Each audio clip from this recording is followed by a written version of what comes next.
Hit record. Hi there. Thank you so much for listening to Grounded in Maine today. My name is Amy, and my guest today is Annamarie Pluhar. And Annamarie she's an author, and her business is also called, so both of them are called Sharing Housing. And so it's a little bit different than the usual conversation, but that's the point. And so we were talking about this before we started recording, but this is actually something that I'm personally looking into. So I am very, very excited about this. Thank you so much for being here, Anna Marie. Very excited about this. I'm delighted to be here. It's Yay. great. I look forward to this. So, sharing housing. I know on your guest form you said shared housing is a way to live sustainably, happily, and with greater ease. And that's the dream, man. That's what I want. So I'm so glad that you said that, and I'm so glad that you're here. I can't even this is something that is just like I said, it's a current thing for me. Mhm. So sharing housing. Um, what is your what's your purpose with this? What is this all about?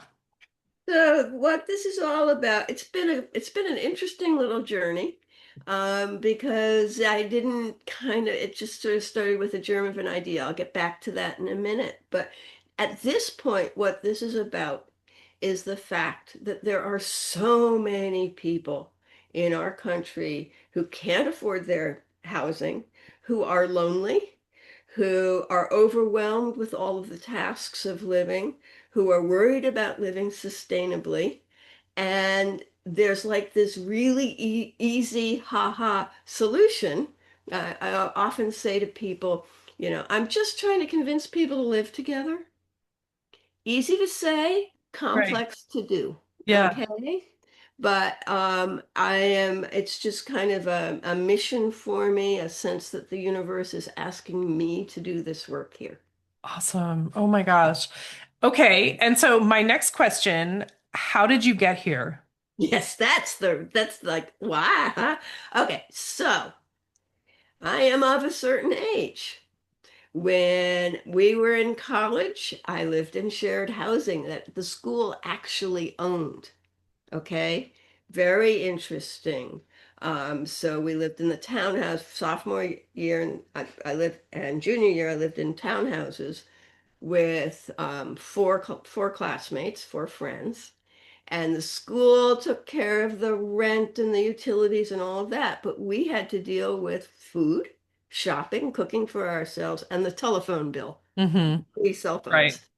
Um, and I'd already been living on my own before I went to college, so it wasn't so new for me. But then, of course, graduated. I actually didn't live in shared housing. I was with a boyfriend for a while, went to graduate school.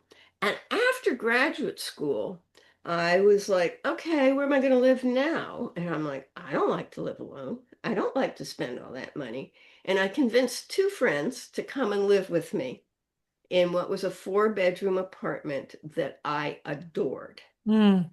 Um, did not do a great job of selecting those two people, and they didn't like each other very much about 4 or 5 months in. And they both moved out. But then I just stayed in that apartment, and I lived in that apartment for 8 years in my 30s. And I had various different housemates Hmm. in that apartment. When I finally left that apartment for a relationship, I moved south, which is to say I was in the Boston area, and I moved to the Washington, D.C. area.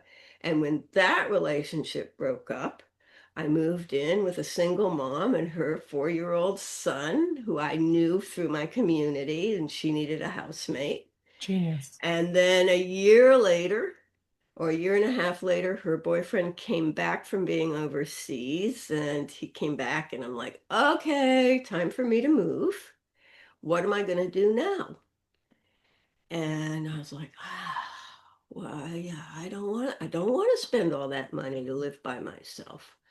And the universe wasn't kind of giving me an obvious person to live with. Mm. And I went, oh, wait, I buy the house. I get the housemates. Hmm. I bought a 4-bedroom fixer-upper in Silver Spring, Maryland, Hmm. on purpose to have housemates. And I lived in that house for 10 years. And it was while I was living in that house that my friend Deb asked me, or we were talking on the phone, and she was complaining about her finances. And I said, well, you have an asset, use it. And she said, what are you talking about? And I said, rent a room in your house. And she did something like, I don't know how to do that. And I did something like, well, I do. And she was like, oh, right. Of course. Would you coach me? And that went ding, ding, ding in my Right. brain. And we got on. I said, of course, I'll coach you. Da, da, da. And I got off the phone and I thought about it. The internet was very baby, but I did a little bit of searching and I didn't see a whole lot. And I was like, maybe I should write a book. And so the next day, I was on a bus and I had a laptop and I spent 2 hours writing the outline for the book. And it is basically the same book as that outline. I just did a brain dump. And the book is about selecting somebody you can live with. Excellent. Okay, it's the process. And so what I was really documenting was a process that I developed over those years of living in shared housing and interviewing that made me feel safe, that felt efficient and all of that. But I okay, so I didn't write the book right away. I don't know how many years it was, but it was after I moved to Vermont, where I live now, and had bought the house I'm living in now, that there was a day I was walking from the bed to the bathroom in the morning, and it was like, are you ever going to do that project? And I was like, oh. And I can't say that I was talking, I don't know. It was, and I started thinking about it, and I was like, oh. If I don't do this, it will be a deathbed regret. Mm. Very clear. Okay. Yeah. And then that afternoon, I was at a networking event for businesswomen, solopreneurs kind of thing. And I was chatting with two people I was getting to know. And one of them said, guess what? I'm writing a book. And, oh, that's cool. We said, what do you da da da? Oh, da da da. And then the other person said, hey, I'm writing a book. Da da da da da. We talked about that. And I went, wait, I'm writing a book. And the one of those You can't really people, give any other answer than that at that point. Like, well, I mean, it then was you'd be just the like it odd wasn't person even in out. my head, yet for Right. as a commitment. But I was beginning to, and my friend turned to the three of us, that person turned to us and said, hey, do you want to make an accountability group? Yes. And we both went, sure. And that began what we called 3 books. And we'd meet for an hour on, in the early days, we we had Skype way Right. back when, 2008 this was. Um, and we used Adobe collaboration tools to share our documents. I mean, Google Docs didn't exist yet. And we each got 20 minutes of critique, reading, and my friends were fabulous. They would sort of say da da da da da da da, and I would take it in and I would rewrite. And that's how I got my book written. And it Thank came you, out. ladies. Yes, very important. I will say that 3 books became 2 books because one person left, and I still have a weekly meeting with that person. We just co-coaching, helping, so on and so forth. And the person who left did, in fact, finally write her book Oh, many, okay. So many there years. were 3 books that came from the 3 books meeting. 2 books. One person didn't get her book written. Oh, okay. I thought it was the one that left, but she did write her book. The one who left got her book written Okay. eventually. The one who stayed never got her book written and kind of felt like the time. Anyway, Yes. um, so that's how I got my book written. And I was like, okay, I'm the author. I'm going to go out and preach and teach I'm and legit now. trade Yeah. and all this. Not so fast. Not so fast. Because shared housing isn't going to make people feel sexy or beautiful or smarter or rich.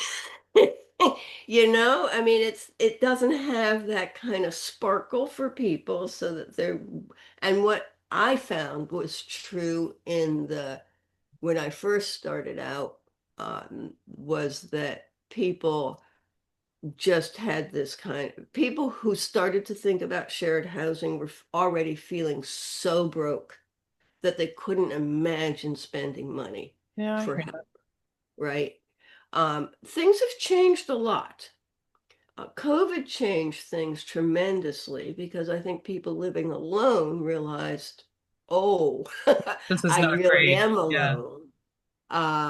And of course, housing has become increasingly unaffordable and unsustainable and all of that. So things have changed. But Yeah. initially, I wasn't able to sort of do it the way I was thinking. But in 2017, I had a realization for a lot of reasons that it really is social mission. Mm. So I created a nonprofit. Oh, And that changed things. That did change things. People had a different reaction to the work and understanding it. So I'll let you ask some questions so we can be conversational. yeah. Well, I mean, so my big comment to that last part is that when you were saying, it's not sexy and people don't, feel like they're not rich or, whatever. Some people aren't looking for that. And that's my only comment about that because that's, Yeah. I mean, I'm not looking to be rich. I'm just looking for community and possibility, really. I've said it a million times on the podcast. Like I can can tomatoes, no problem. It's just such a long, tedious process, and to have Mhm. someone else to do it with makes all the difference. And so, like Absolutely. sharing a home and sharing the projects, sharing the resources, and like you were saying, living with ease. It's Living just with like ease. it's peace. It's peace. That's what I want. Yes. And comfort and Yep. connection and belonging and community and Yeah, those all of things. those good things that do come from living in shared housing. Absolutely. Right, Absolutely. As I said, I think things have changed and people are more open to it now than they used to be. right. When I first started out, I would get I need my privacy. Sure. And to which I always say, your privacy is your room. Yeah, Hello, absolutely. you Yeah, for know. sure. And I mean, also another comment just about the COVID thing. Like I've said this in the past, and I think this all the time. Like the most amazing thing about COVID is that now is that we have the technology. We were separate from people, but you can still talk to people and see people. And thank goodness for Zoom because I don't know how people would have made it through. I mean, they did it 100 years ago, but I don't know how. Like, I can imagine so much depression and probably a lot of suicide and stuff like that. Like, just heavy, heavy feelings. Yeah. Yeah. Zoom is astonishing. And oh, I wish I'd bought stock because um, back to my three books era, I found Zoom and we used Zoom before you could schedule a meeting. Hmm. It was so bare bones, but it was so much better than Skype, Right? right? Yeah, Yeah. Zoom, it changes so much. Well, I mean, the fact that you and I can do this right now. I know. Same. And so you're in Vermont. I'm in Vermont. Oh, I love Vermont. yay. I moved here in 2005. I knew I wanted to come back to New England. That was a big. big push for me. Same. And huh? Same. Yeah. Welcome. Yeah, it's great. And actually Vermont kind of happened. I was thinking Western Massachusetts kind of stuff because I'd Same. been to Massachusetts. But what happened was I stopped in to see my cousin whose husband said his best friend rents an apartment in Brattleboro. And would I be interested? And I said, of course. And he called me 3 weeks later and said, they're kicking their tenant out, call them. So I literally rented it sight unseen. I trusted my cousin. She'd seen the space. She said, it's fine. I said, okay, I'm taking it. That's And fair so enough. once I got here, I was like, oh, of course, Vermont's the dream. It's always been the dream. So I'm in southern Vermont. I'm kind of near the southeast corner. So it's 2 hours to Boston, 3.5 to New York. So there are people in further north who think it's not really Vermont down here. I But I think mean, it's Vermont. It's beautiful. yeah. Oh Beautiful and gosh. country. I'm Mm. dreaming. I'm dreaming about it. Yeah. And so the book is, tell us about the book.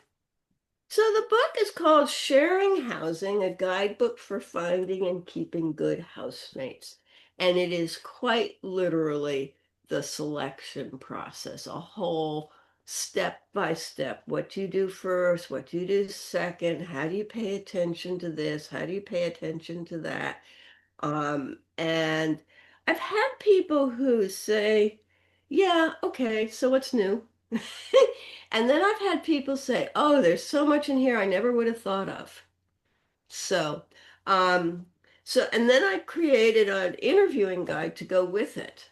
That Oh, has a nice. multiple choice questionnaire in it that is designed to help people have the important conversations. Hmm? So what my take on all of this is that every bad housemate story I have ever heard comes from an inefficient, ineffective, or non-existent selection process, right? I was just looking at some old stuff I was reading. I was reading today some old stuff that I'd written, and yeah, I was talking about how the things people miss, the housemate who has a girlfriend or boyfriend who ends up spending time in the house, Makes and you there's feel no uncomfortable. conversation about the fact that this person's become a housemate. Ah, yep. Or, the person who says, my best friend's sister needs a place to stay. Or, and things happen like that, and people don't sort of catch that moment and go, wait, wait, wait, let's talk about what this really means. How long is she staying? Is she paying rent? Is she, things like that. So people get themselves into those kinds of troubles. But if you do a thorough conversation and selection process ahead of time, Right. Not on move-in day. not move-in day, no. And what's really important about this is that until you have an agreement to live together, the power balance is equivalent. Which Mm, is to say, okay, so I think of there's a householder and a home seeker, okay? And the householder might actually own the house or might be renting and have the lease, might whatever, right? The home seeker is looking for a place to live.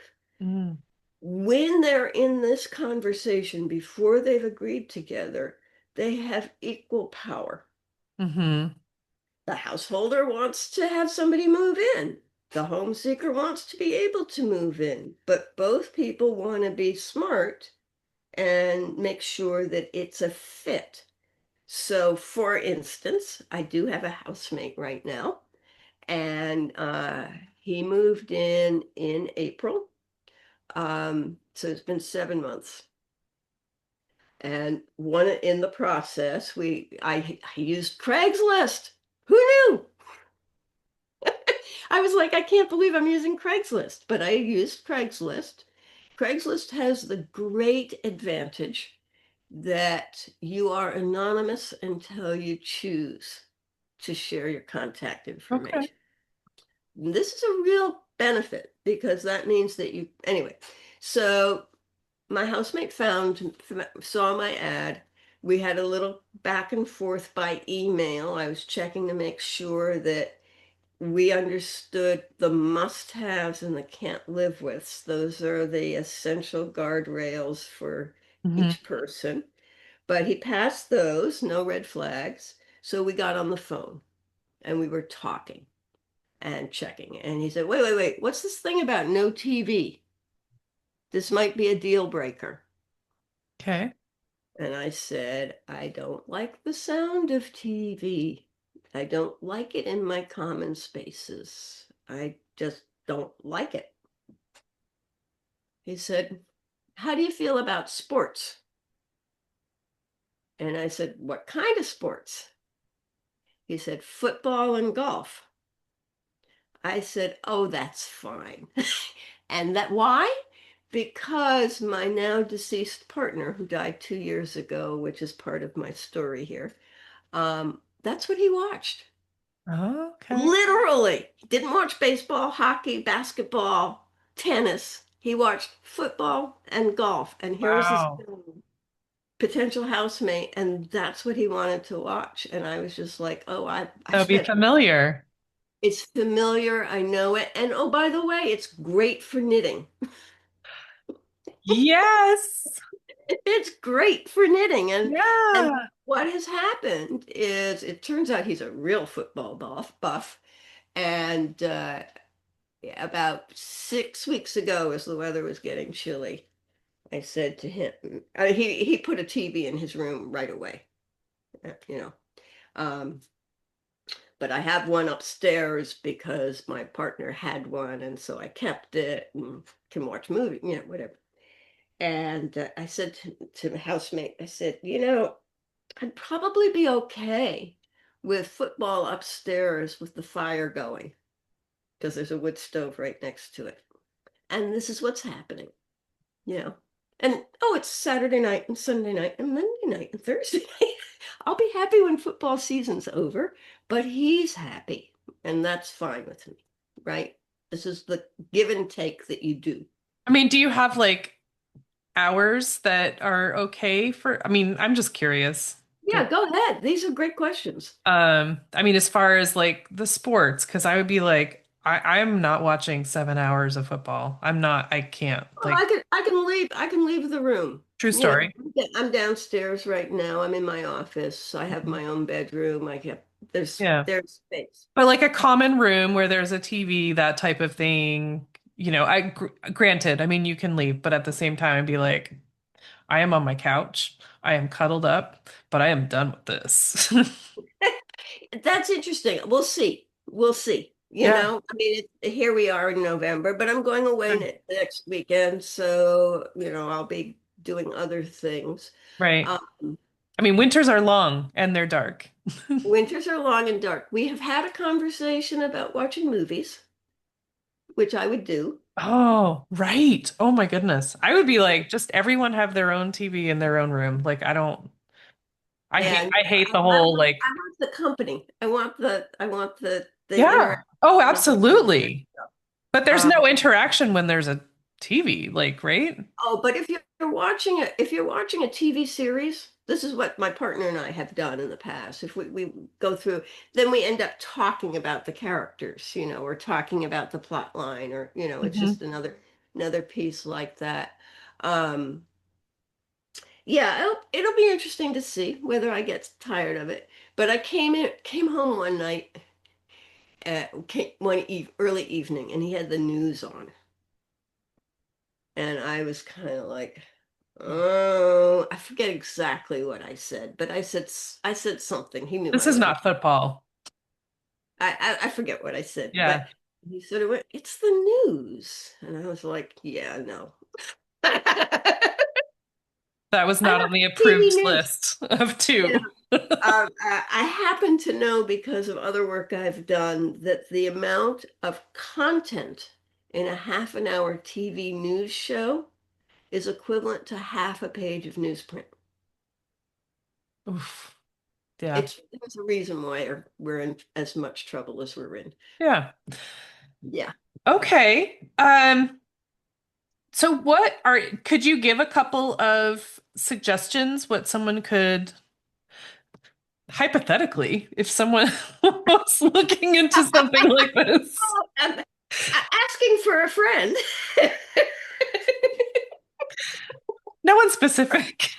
Sure. Where are you going? What's the question? Oh, I'm just like any particular like specific questions that you would recommend, like really important ones. Yeah. So the place that I think everybody needs to start is really and truly with a self-assessment, which is to say, what must you have in your home to make it comfortable for you? What can't you live with? And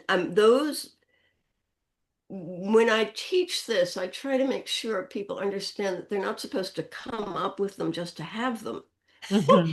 They're supposed to acknowledge who they are and Okay. what's important to them in how they live, because those are guardrails. So my TV thing is how I learned this one. When I was living in the Boston area in that house that I lived in for 8 years, apartment.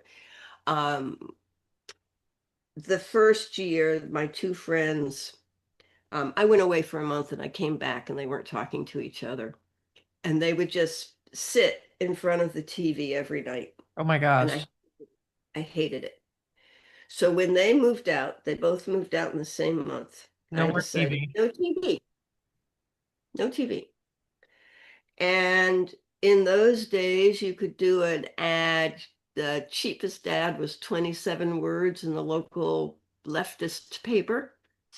And so I'd have this line, no TV. And the result was that so it was a three-person house, and I would have usually be looking with one other person, right? Um, we would get 8 or 9 phone calls when we had an ad, and one of those people would move in. There were group houses around that were like coping with 70 and 80 applications for a space, right? Yeah. And So if it you're super just specific, it like niches down and yeah. Yeah. And I remember one of the people who lived with us, I remember her saying to me somewhere, just by the by, when I saw the ad, I was like, oh, I can live there, right? Because it attracted her. Hmm. It weeded out the people who weren't going to be happy, but it found the people who would be happy. So must-haves and can't live with are so fundamental. And most people skip that place. They think they have to write an ad that's going to be universally attractive. And I say, no, no, no. You're looking for a right person Hmm. or people, Hmm. but you're not looking for the universe. You're Just looking for anyone. a Yeah. specific person who's going to be able to move in. So that's like the almost the secret sauce of the whole thing as far as I'm concerned. But Right. from there, um, making sure that you, you, it's kind of a combination of making sure you're compatible enough in how you live in your home that you're going to be comfortable. And those are nitty-gritty stuff: cleanliness, neatness, kitchen use, routines, guests, tasks, noise, and bills. Oh my gosh. Okay. If you have clarity and agreement on how those are, you can live together. If it's nice if you like and respect each other as well. Oh, for sure. Yeah. It's not necessary. I mean, you can be ships at night, but I Well, I mean, mean, yeah, the whole point is community, right? right. And it can be tricky. I mean, so Um, you know, cleanliness. I'll just take my first one off the top of my head. Some people are real neat freaks, are clean freaks, Yep, right? No dust ever. And some people never see the dust balls. The two of them should not live together because they're not going to be for happy, sure. right? Um, I have a story I tell a lot about somebody who interviewed me once who said, I tried living in shared housing after my divorce. It didn't work out. I asked whether I could interview her about that. This was on a Hmm. live radio show. And she said, sure. Well, it turned out that it was a lovely house. She loved the location. She loved her room. She liked the people. I mean, she kind of fell in love with it. She noticed dirty dishes in the sink and decided she could live with it. That's a, yeah, that's a game changer. She couldn't, but she hadn't done the assessment ahead of time to realize that that was a must-have for her.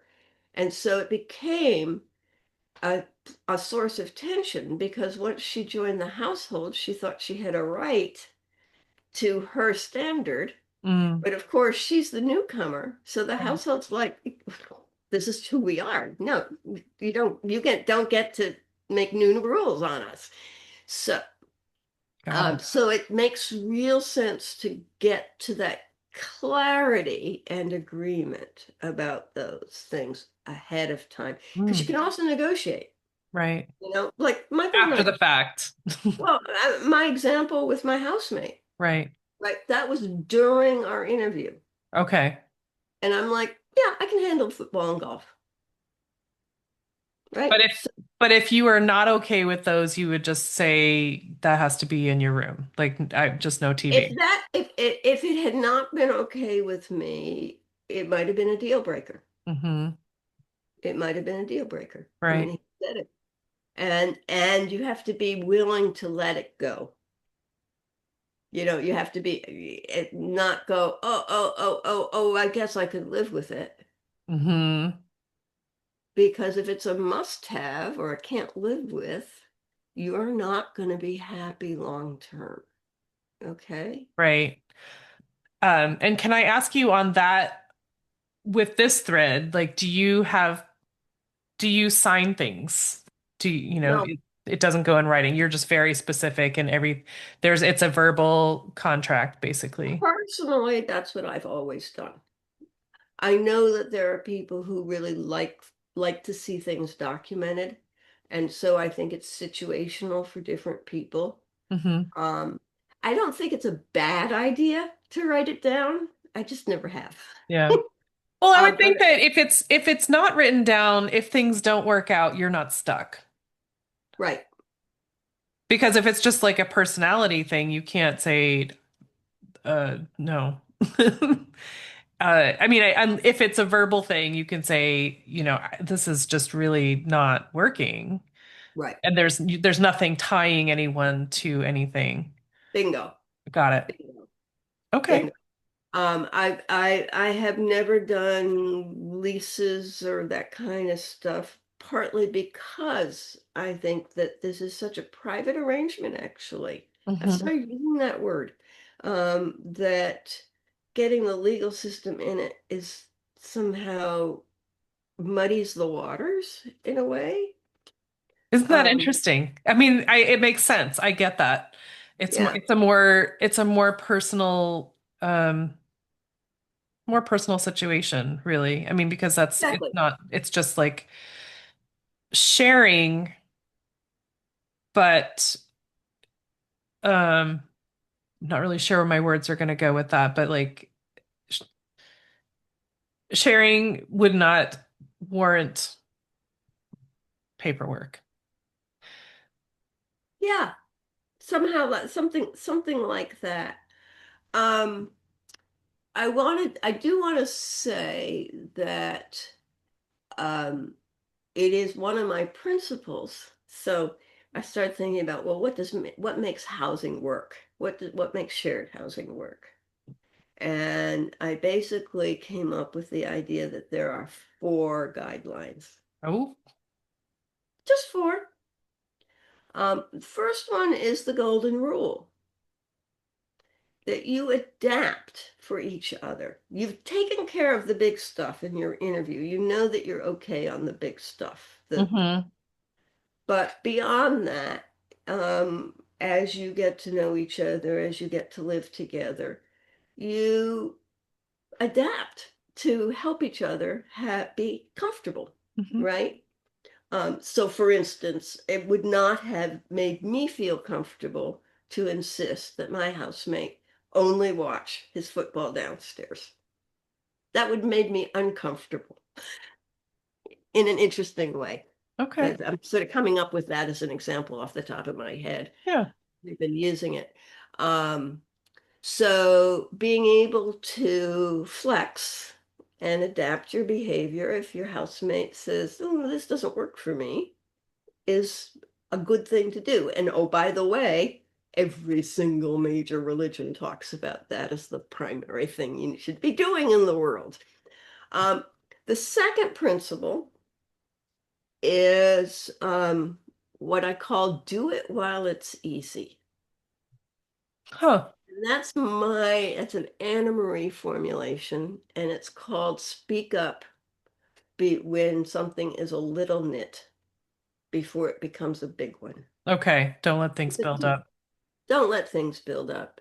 That the chances are that the little nit is something that your housemate can change because of principle number one, Right. Right. right? Um, or and it can change, or even just speaking it may change it for yourself. So do it while it's easy. Really important communication skill, good relationship skill. A third principle is your room is your own. There is no reason why your housemate should be in your room at any point except by your invitation.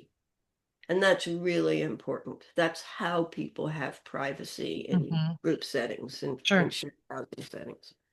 And my fourth principle, this one was given to me by one of my former housemates when he interviewed me back in that place in Boston area. He interviewed with me, and right at the end of the interview, he said to me, and we have an incest taboo, right? And I went, What? huh? Wait. What? Like, what? And I said, oh, yeah. Oh, okay. It was so helpful. Huh. It was so helpful. We were in our 30s. We were both single. We got to be very intimate friends in the sense that we knew a lot about each other's lives and work and family and so on. And it would have been very confusing to me. For sure. And I will say that I spoke this principle to my current housemate when we were on the telephone. Da da da da da. I do the sharing housing thing. I've got some principles. One of them is the incest taboo. And he goes, what? And I kind of Yeah. said, um, so you and me living together, we're like brother and sister? And he goes, oh, yeah, yeah, yeah, yeah, yeah. Just like that. Made me feel so relaxed and comfortable, Got it. right? Yeah. And I think it's a really important principle for Yeah. Yeah. Guideline. any kind of sexual attraction, people, so on, living together, because you do get close. And the problem with sleeping with your housemate is you are instantly married because you're already living together. You can't Mhm. even date. You can't separate. You can't go away, you know? So I actually, when I was writing my book, I found out that there was a couple who had met in a co-op house in Hmm. Boston, and they started taking a shine to each other. And she moved out so they could date. Now they're married. All right. You know, so I think it's a really important principle, and it needs to be spoken. Right. And so that it's clear what's happening for Right. everyone. But Oh, that's it. Those are the four. I kind of The like that. rest of it, I the mean, and rest of it, they seem like pretty simple things. right? Very not necessarily easy, but simple. They're easy to understand. Yeah, yeah, Things get confusing, and so it's good to have those guidelines. yeah. Well, that's the idea. And sometimes I catch myself and go, Annamarie, do it while it's easy. I'm not Right? always the best myself at all, Yeah. as you know. Oh no, I'm terrible at that, but that's something that you have to work on. You have to make happen when you're sharing. I actually lived with 4 or 5 friends when I was in my 20s Hmm. for a little bit, and it was fun actually. But I was all it was, it was a whole different it was a whole lifetime ago. It was a lifetime ago. And the thing is that it's so interesting how different life can be. I mean, so here I am. I'm in this house. I bought this house 19 years ago with my then partner. Did not plan on doing the shared housing thing, or I might have bought a bigger house, different house. Well, you were also not planning on him going away. Correcto. Um, but so where was I going with this?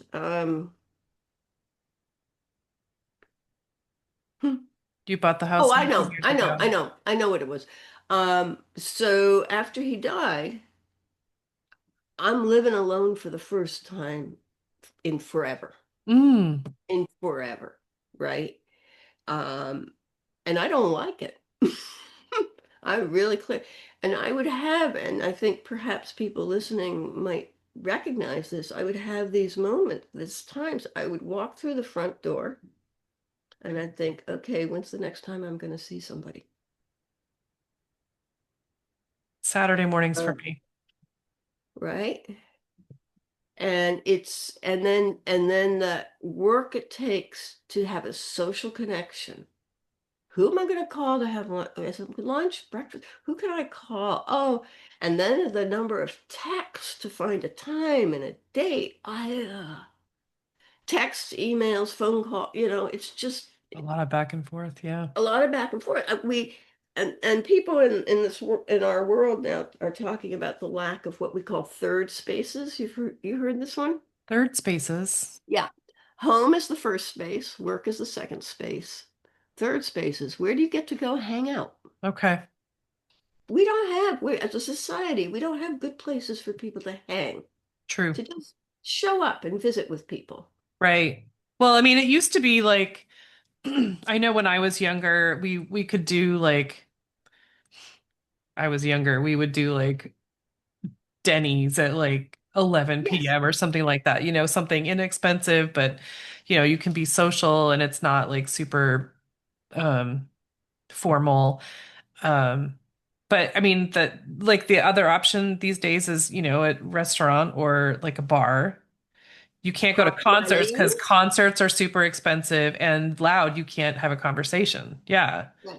And everything costs money. There's no, where do you Yep. just hang? Yep. It's very hard. Yeah. It's very hard in our society. So I really want people to live in shared housing. I'm down. Absolutely. Um, okay, so the book is a guideline for interviewing, basically, for It's no, for the choosing. book it teaches a whole process from the beginning of thinking of you start thinking about it all the way to being able to say, hey, this works. Okay. The interviewing guide is a piece that I wrote just specifically for interviewing and also for the multiple choice question thing. Got it. And so this is just teaching people how to select somebody that they can live with, right? Okay. Um, I haven't said this yet, but every time I talk about what are the benefits of living in shared housing, I talk about money, companionship, help. Mm-hmm. Sustainability and whole person health. Mm-hmm. Sustainability pieces, it's easy to say, there's not a whole lot in it, but it's really important, right? Yeah, for You're sure. using less of the earth's resources because you're under a roof. You only need one toaster, one iron, one Cuisinart, one Right. fill in the blank. And sometimes people who live in co-op houses with more than one, two people can do car sharing too. Mm-hmm. So Yeah. it makes for a much more sustainable way to live. Right. Yeah, absolutely. Oh my gosh. It sounds like the perfect situation. I mean, I am also of a certain age, Anna Marie. Hmm. And the divorce rate is really high, and so there are a Yes. lot of single people. I mean, that's why I left Maine because Maine is no longer a single income state, and I'm a single income. And I Uh-huh. had these guys. So it's not like I could just, get a random apartment anywhere. Right. No one's going to rent to someone with chickens. And most people won't rent to somebody who has a dog or cats. Yeah, that's right. So, so my options were limited, and I think that, I hear more and more that this is the situation for so many people, and we know that there's a housing crisis, and so it seems like it would be a super helpful solution. We need more of that. We need, we need more people to open up their homes, but we also need more. So something that I've been finding in my search, because everyone knows I'm looking to move back to New England, but there are so many regulations Mm, that you can I mean, looking to buy a farm, this is what like you can buy a farm for less money because it's protected, but then the protected part that you can't live there, or you can't have how you can't add housing. And so right. that's like a super tricky thing. So it seems like there are specific areas that have less regulation, it's more open. Hmm. Um, and then how do you start something like that? And that's you've bought houses that have extra bedrooms, I think, right? Right. Right. And so Right. that's a different And situation. I haven't tried to add the farming piece to it. Right. The farming piece is a more difficult piece, I am sure, because I mean I see it around here. People Yeah. buy, people around me have farms and Right. people have chickens. Yeah. I mean, it's just the land, the when you're buying land with a house on it, Right. it's very tricky because it's either super duper expensive or um pretty much Yeah. it's super duper expensive.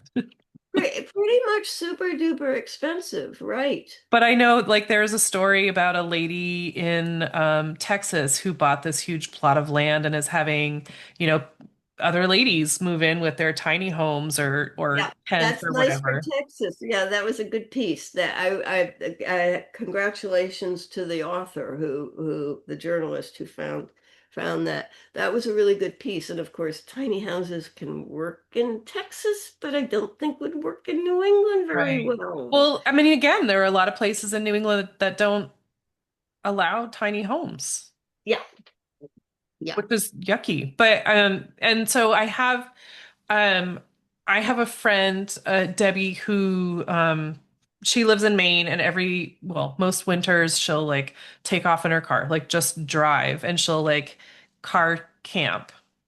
Um and across the country. Her daughter lives in California. So it's just like, wandering around. There are communities, of course, of nomad people, and yep. so she hangs out with them, which is great. And they're in the she was telling me I saw her last A- April, March. I forget when I saw her. It was really exciting though, because I don't see people that I know.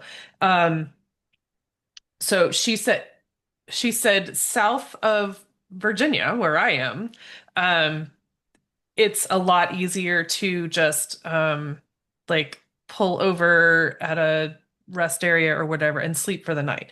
And in the Midwest, like they're just ghost towns. Like they're just open areas. You can do whatever you want. No one's going to say anything. But like Virginia North, people will pull over and be like, you can't stay here. Right. But so it's just, as you go up north, um, there are just so many regulations that it makes it really hard there are less, there's less flexibility for uh, new arrangements, I guess. Yeah, this is true. I mean, I think there's more zoning, more Yeah. towns deciding how they want to use their land, you have their land used. Part of it's population pressure. There's just Yeah. more of us, as you say. And but it's also true that um the housing world is waking up to the fact that um, zoning has become so restrictive that it's created this housing crisis that we're partially created this. Yes. Yeah. So they're looking like I know in Vermont people they're looking at like how do we undo some of these regulations? How do Thank we allow goodness. for more density? How do we allow? But yeah, I mean you're reminding me about an email I haven't reacted to, and I just realized this. I've had it for a while. You're Uh, welcome. of a couple where they've decided they're selling they got together. She was in North Carolina, he was in Vermont. They went back and forth some, and then they finally decided, and they got in touch with me because they were trying to figure out how to build more housing on the land to develop a intentional community, and they Yeah. couldn't get the town to agree to let them do that. Yeah. So yeah, those things do exist as issues. Yeah. I mean, one of the things that I was thinking about, and I mean, this was something that it was becoming really real for me until the financial part, came up. So there was a 9 bedroom home in Western Mass that I was thinking I would turn it into a B&B, but not like all the rooms. So I was like, I could totally, have people stay with me. But it was like instantly it was more than I could afford. Plus it would be at least a couple 100,000 to, buy new windows because it had really old windows and it needed What town heating. was it in? Where was it? It was in Blandford, Mass. So it was right off of I-90, close to New York, Oh, okay, over there. Got but it. like southern, Yeah. southwestern.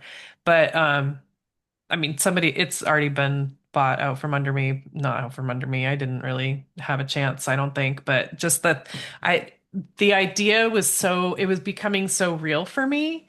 And Yeah. then And then the cost, I was just like, it's one thing if I had other people, and that's where I'm sort of stuck with this shared housing thing Yeah. that I feel like I need the other people before I get started because properties are so expensive that I can't buy something with land that I can grow food on.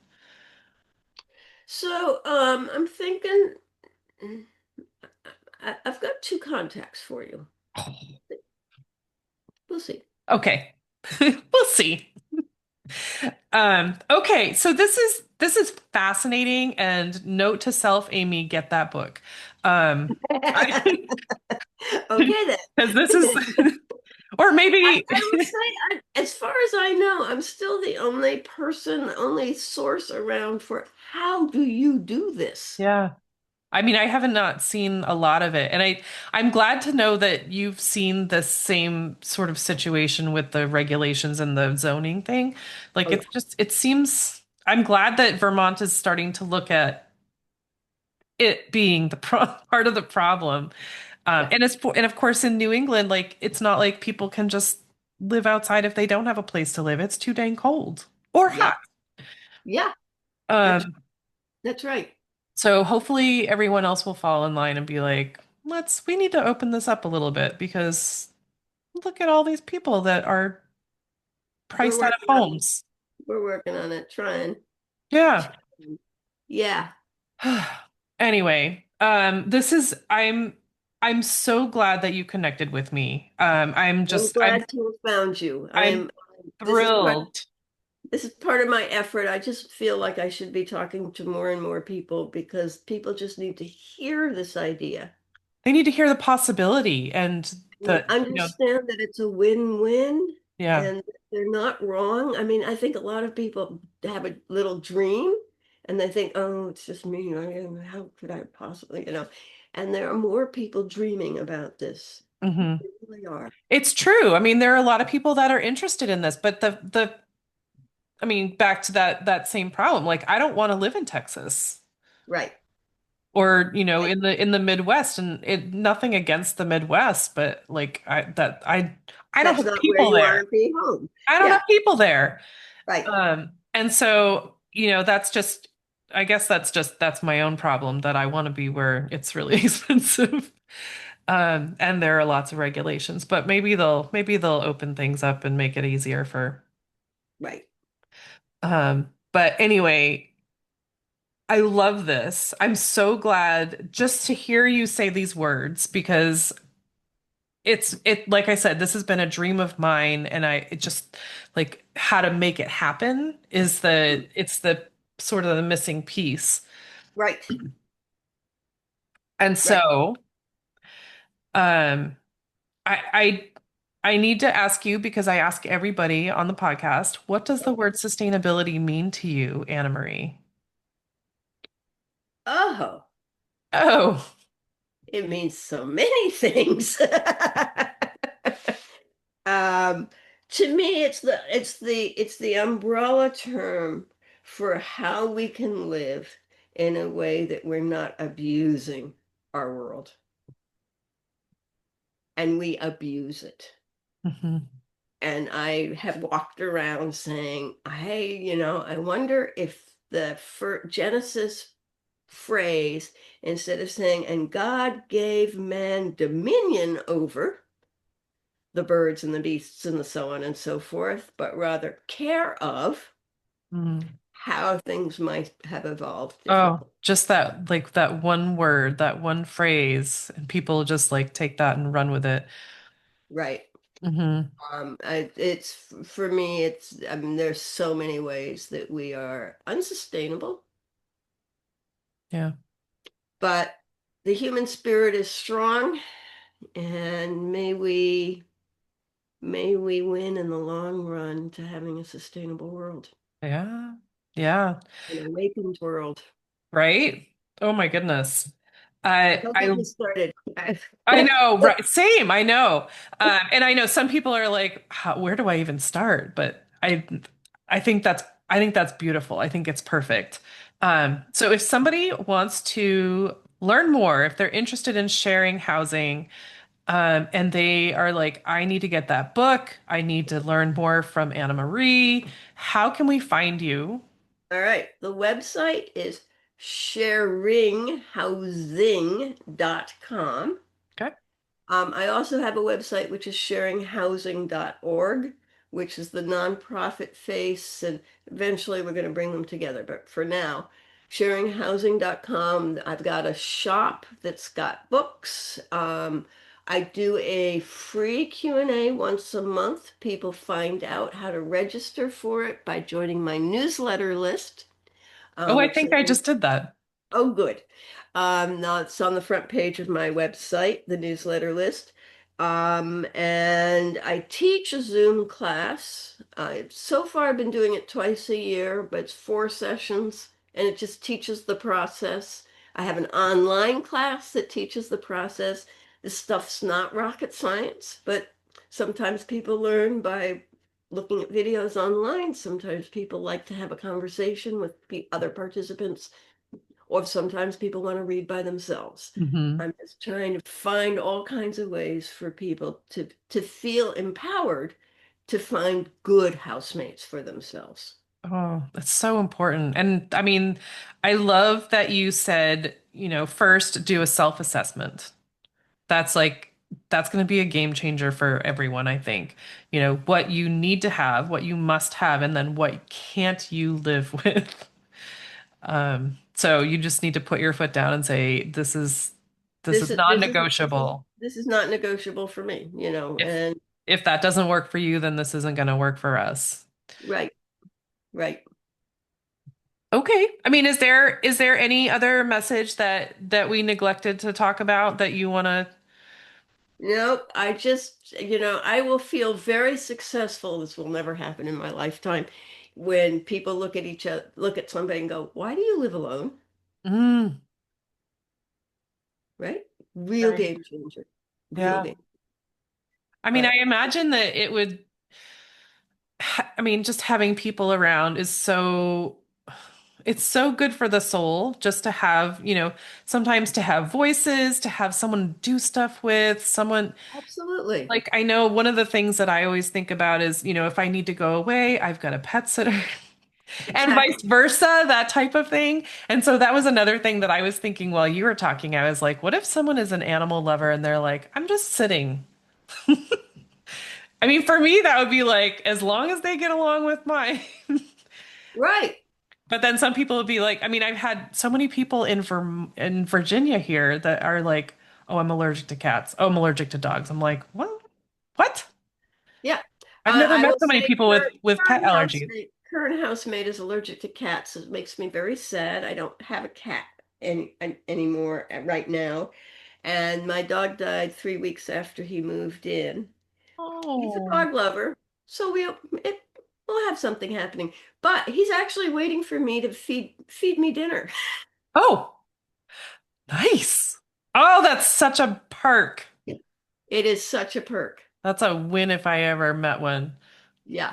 Okay. I'm pretty lucky. I just keep wondering when something's gonna go foul, but so far so good. Well, because you're so successful and you've got this down. I mean, you put down your what you must have and what you can't live with and that's understood. Yep. Yep. Excellent. And we found each other. So that's a good thing. Yeah. And you and I found each other. So this Yes. is a good thing too. Yes. And we'll stay in touch. Yes, Do I have a absolutely. direct email for you? Sure. I mean, Okay. I'll get it to you, no problem. Okay. So Annamarie Pluhar, you guys check her out at sharinghousing.com or sharinghousing.org. Buy the book if you're interested. We can take classes together and learn all about this and maybe we'll live together. Who knows? There you go. There you go. All Thank you right. so much, Thank you. Annamarie. Thank you so much for having me. Yay.